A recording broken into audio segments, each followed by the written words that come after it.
कैसे हैं आप लोग। उम्मीद है कि अच्छे होंगे। दोस्तों आज हम लोग देखेंगे कुछ इम्पोर्टेंट फैक्ट्स पॉलिटी का। चलिए शुरू करते हैं दोस्तों। आपके सामने पहला प्रश्न है, लोक लेखा समिति अपनी रिपोर्ट किसे सौंपती है? लोक लेखा समिति अपनी रिपोर्ट किसे सौंपती है? लोकसभा अध्यक्ष को। लोकसभा अध्यक्ष को याद रखिएगा दोस्तों।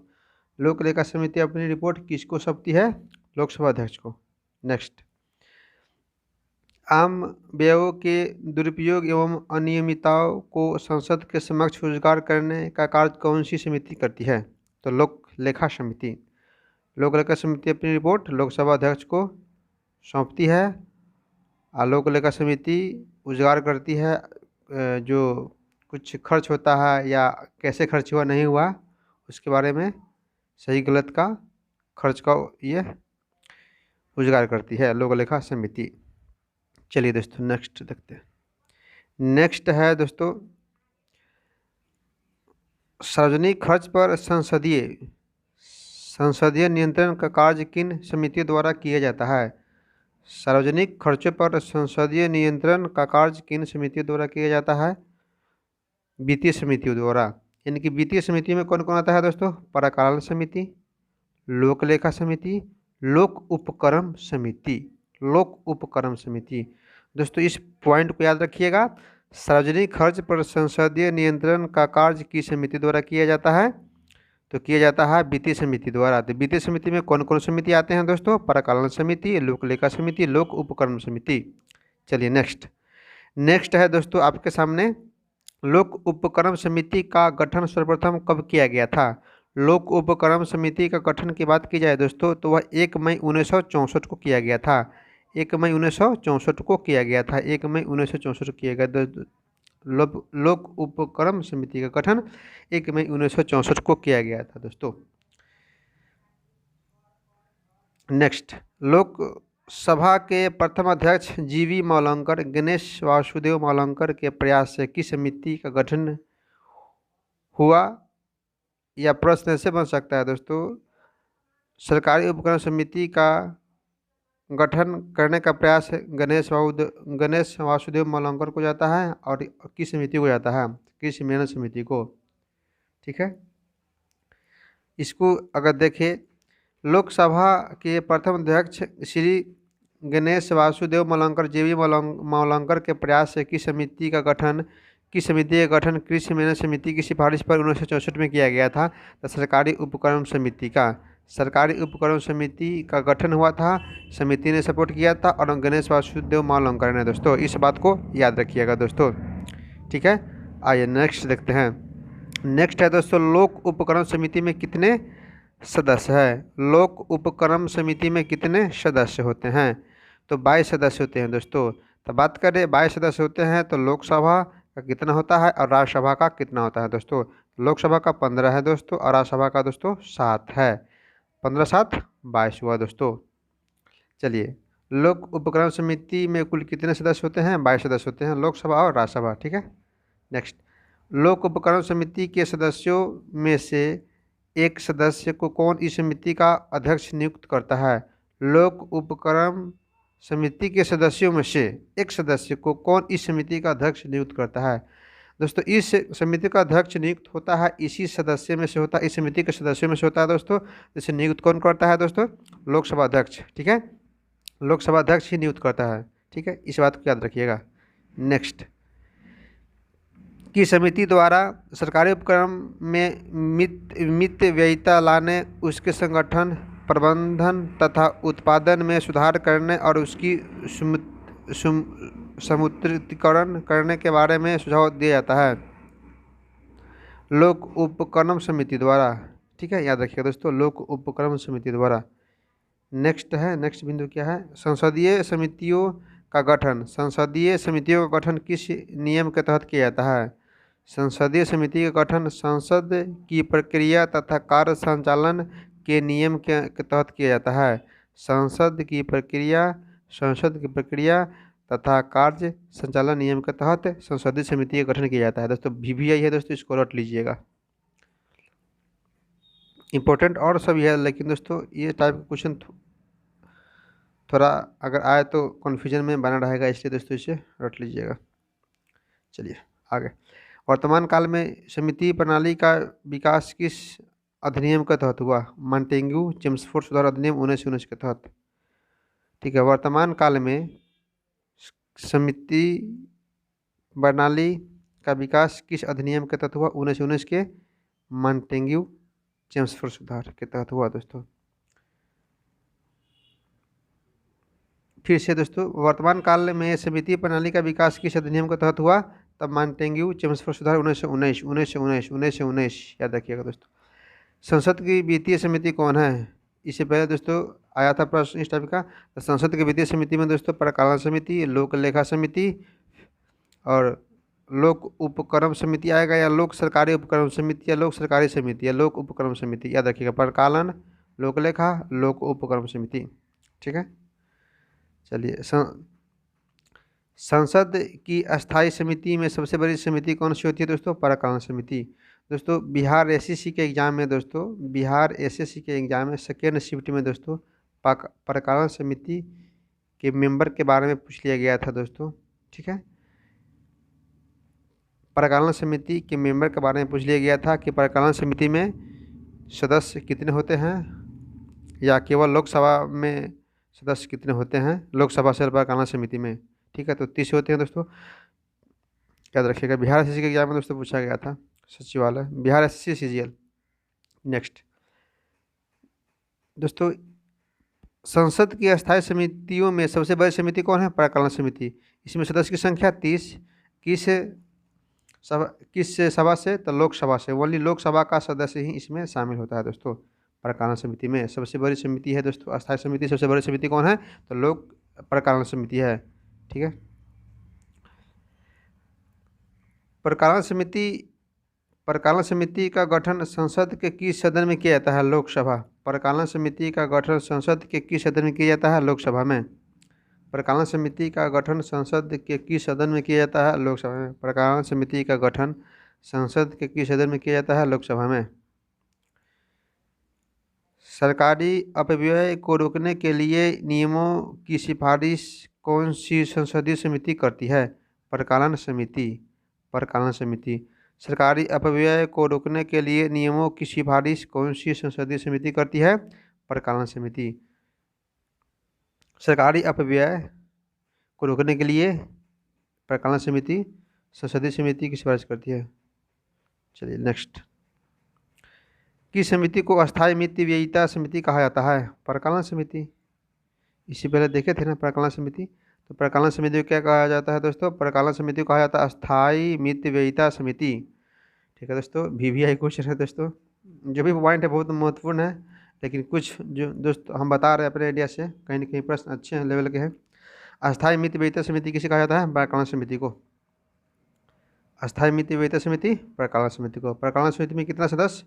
लोकसभा से होता है ओनली 30। नेक्स्ट। प्रकलन समिति सर्वप्रथम कब गठित की गई थी दोस्तों? 1950 में। 1950 में प्रकलन समिति सर्वप्रथम गठित की गई थी। प्रकलन समिति से दोस्तों बहुत बार प्रश्न देखने को मिलता है। चलिए एक बार फिर से दोस्तों बता दूं दोस्तों, प्रकलन समिति का गठन कब हुआ था? 1950 को हुआ था दोस्तों। प्रकलन समिति का गठन 1950 को हुआ था। 1950 को हुआ था, 1950 को हुआ था प्रकलन समिति का गठन। आइए, बजट प्रस्तुत किए जाने के बाद सरकार द्वारा प्रस्तावित खर्च पर समीक्षा के लिए किस समिति का गठन किया जाता है? तो प्रकलन समिति को गठन किया जाता है। बजट प्रस्तुत किए जाने के बाद सरकार द्वारा प्रस्तावित खर्च पर समीक्षा किस समिति के द्वारा किया जाता है? प्रकलन समिति के द्वारा। प्रकलन समिति से दोस्तों देखिए किस टाइप का प्रश्न बना है, इसलिए दोस्तों बहुत इंपॉर्टेंट है। प्रकलन समिति में कुल कितने सदस्य हैं? अभी मैंने बताया दोस्तों 30 सदस्य। प्रकलन समिति में दोस्तों कुल कितने सदस्य हैं? 30 सदस्य प्रकलन समिति में। किस सभा से? तो ओनली लोकसभा से। क्लियर। किस समिति को अनुमान करने वाली समिति भी कहा जाता है? देखिए प्रकलन समिति को। किस समिति को अनुमान करने वाली समिति भी कहा जाता है? प्रकलन समिति को। प्रकलन समिति को अनुमान करने वाली समिति प्रकलन समिति। अनुमान करने वाली वित्तीय समिति दोस्तों, सॉरी, अनुमान करने वाली वित्तीय समिति को कहा जाता है दोस्तों किसे कहा जाता है? परिचालन समिति को। चलिए नेक्स्ट, संसद की किस संसदीय समिति में राज्यसभा के सदस्य शामिल नहीं किए जाते हैं? परिचालन समिति में। देखिए दोस्तों, प्रश्न कैसे बन सकता है? केवल किस समिति में लोकसभा के सदस्य ही होते हैं? परिचालन समिति में।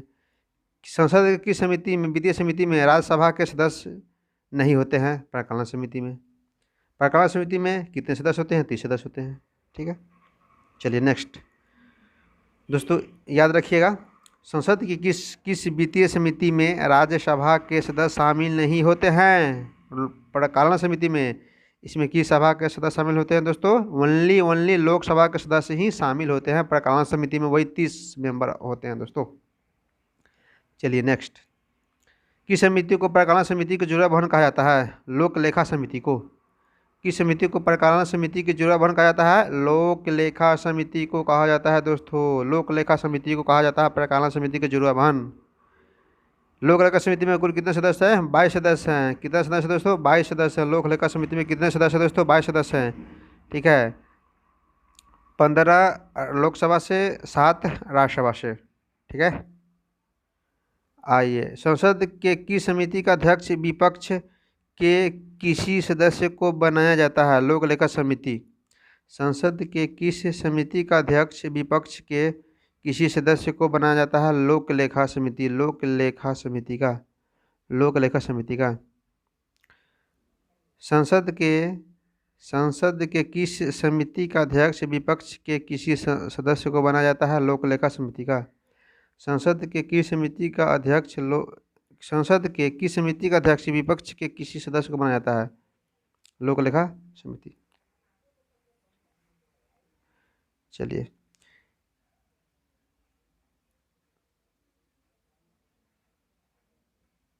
संसद की सबसे पुरानी वित्तीय समिति कौन है?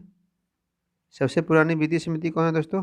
परिचालन समिति। संसद की सबसे पुरानी वित्तीय समिति, संसद की सबसे पुरानी वित्तीय समिति की बात की जाए दोस्तों तो लोक लेखा समिति है।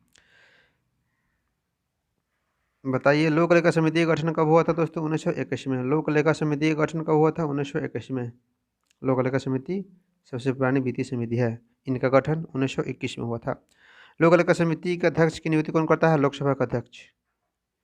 ठीक है, लोक लेखा समिति के अध्यक्ष की नियुक्ति कौन करता है दोस्तों? लोकसभा अध्यक्ष। चलिए नेक्स्ट, सरकारी खर्चों से संबंध नियंत्रक महालेखा परीक्षक की रिपोर्ट की जांच किस समिति द्वारा किया जाता है? लोक लेखा समिति द्वारा। सरकारी खर्चों से संबंधित नियंत्रक महालेखा परीक्षक की रिपोर्ट की जांच किस समिति द्वारा किया जाता है? लोक लेखा समिति द्वारा। ठीक है, विश्वास प्रस्ताव संसद की सदन में लाया जाता है? लोकसभा में। लोकसभा में लाया जाता है दोस्तों विश्वास प्रस्ताव। संसद की सदन में लाया जाता है दोस्तों विश्वास प्रस्ताव। लोकसभा में लाया जाता है विश्वास प्रस्ताव। किस अनुच्छेद के तहत राष्ट्रपति के विशेष अभिभाषण संबंधी प्रावधान किया गया? अनुच्छेद 87। किस अनुच्छेद के तहत राष्ट्रपति के विशेष अभिभाषण संबंधी प्रावधान किया गया? अनुच्छेद 87। राष्ट्रपति के विशेष अभिभाषण की चर्चा किस अनुच्छेद में है? अनुच्छेद 87 में है दोस्तों। राष्ट्रपति का विशेष अभिभाषण कब कब होता है? लोकसभा के प्रत्येक आम चुनाव के बाद प्रथम सत्र के प्रारंभ में तथा प्रत्येक वर्ष के प्रथम सत्र के आरंभ में। फिर से, राष्ट्रपति का विशेष अभिभाषण कब कब होता है? लोकसभा के प्रत्येक आम चुनाव के बाद प्रथम सत्र के आरंभ में। और दूसरा बात करें दोस्तों तो प्रत्येक वर्ष के प्रथम सत्र के आरंभ में। क्लियर? ठीक है दोस्तों, ये सब पॉइंट है समिति से संबंधित दोस्तों पॉलिटी में। दोस्तों अगर आपको कुछ बात बताएं तो दोस्तों हम यही कहेंगे कि इसको आप याद कर लीजिए, प्रश्न बनता ही बनता है। बिहार पुलिस हो, बिहार दरोगा हो, बीपीएससी हो, हाल ही फिलहाल में बीएसएससी सीजीएल 3 का एग्जाम हुआ था दोस्तों, परिचालन समिति से सेकेंड शिफ्ट में पूछा गया है। ठीक है, और प्रश्न पूछा गया है, लेकिन दोस्तों हम यही कहेंगे आप इसे याद कर लीजिए। ठीक है दोस्तों, आइए कुछ पॉइंट हम लोग देखते हैं जियोग्राफी से, कुछ बताते हैं दोस्तों। आप इसे नोटबुक में नोट कीजिएगा या आप कमेंट बॉक्स में आंसर दीजिएगा। दोस्तों बताइए, दूध सागर जलप्रपात कहाँ है? दूध सागर जलप्रपात कहाँ है? प्रश्न नंबर ये है दोस्तों। बता देते हैं, दूध सागर जलप्रपात की बात की जाए तो दोस्तों तो मांडवी नदी पे है। किस नदी पे दोस्तों? मांडवी नदी पे है। दूध सागर जलप्रपात किस नदी पे है? मांडवी। धुआंधार जलप्रपात कहाँ है दोस्तों? धुआंधार की बात की जाए दोस्तों, धुआंधार जलप्रपात की बात की जाए तो यह है नर्मदा, नर्मदा नदी पे है धुआंधार जलप्रपात। धुआंधार जलप्रपात कहाँ है दोस्तों? नर्मदा नदी पे है। ठीक है, कुछ और प्रश्न है दोस्तों। दूध सागर या कपिलधारा जलप्रपात कहाँ है दोस्तों? नर्मदा नदी पे। दूध सागर या कपिलधारा जलप्रपात कहाँ है दोस्तों? नर्मदा नदी पे। नर्मदा नदी पे है दोस्तों आपको दुग्ध सागर, दुग्ध सागर जलप्रपात। दुग्ध सागर जलप्रपात कहाँ है दोस्तों? नर्मदा नदी पे है। ठीक है, दूध सागर मांडवी पे है। दुग्ध दुग्ध धारा या कपिलधारा जलप्रपात नर्मदा नदी पे है, वो मांडवी था दूध सागर। बताइए दोस्तों, चित्रकूट जलप्रपात किस नदी पे है? चित्रकूट, चित्रकूट जलप्रपात किस नदी पे है? चित्रकूट जलप्रपात बता दीजिए। इंद्रावती नदी पे है। किस नदी दोस्तों? इंद्रावती नदी पे। इंद्रावती नदी पे है दोस्तों। चुलिया जलप्रपात कहाँ है दोस्तों? चंबल नदी पे। चुलिया जलप्रपात चंबल नदी पे। चित्रकूट मांडवी, सॉरी, चित्रकूट दोस्तों इंद्रावती नदी पे है। दूध सागर मांडवी नदी पे है दोस्तों। कुछ पॉइंट दोस्तों बोल दिए हैं दोस्तों। अगर बात करें एक एक लाइन, 1 सेकेंड दोस्तों, एक आप लद्दाख अभी केंद्र शासित प्रदेश का दर्जा मिला है लद्दाख को, जम्मू कश्मीर लद्दाख। दोस्तों बात करें एक झील का नाम है दोस्तों तसो, एक तसो, मुरारी, तसो मुरारी नाम है दोस्तों, याद रखिएगा तसो मुरारी, तसो मुरारी, तसो मुरारी नाम है दोस्तों झील का। ये लद्दाख में पड़ता है दोस्तों, इंपॉर्टेंट है, याद रखिएगा। तसो मुरारी झील कहाँ है दोस्तों? ये लद्दाख में। कहाँ है दोस्तों? लद्दाख में है, लद्दाख में है। ठीक है, याद रखिएगा दोस्तों। ठीक है दोस्तों, आप यूँ ही याद करते रहिए दोस्तों। एक ठो प्रश्न है आपसे दोस्तों, पंचनद, पंचनद में कितने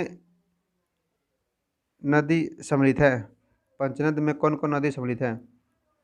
दूसरा प्रश्न दोस्तों, विश्वासघाती नदी किस नदी को कहा जाता है? ऐसे प्रश्न बन सकता है, विश्वासघाती, विश्वासघाती नदी की संज्ञा किस नदी को दिया गया है? विश्वासघाती, विश्वासघाती, विश्वासघाती, विश्वासघाती किस नदी को कहा गया है? किस नदी को बताना है दोस्तों। ठीक है, इंडन नहर किस नदी से निकलता है? ठीक है, जय हिंद दोस्तों, यूँ ही याद रखिए। जय हिंद।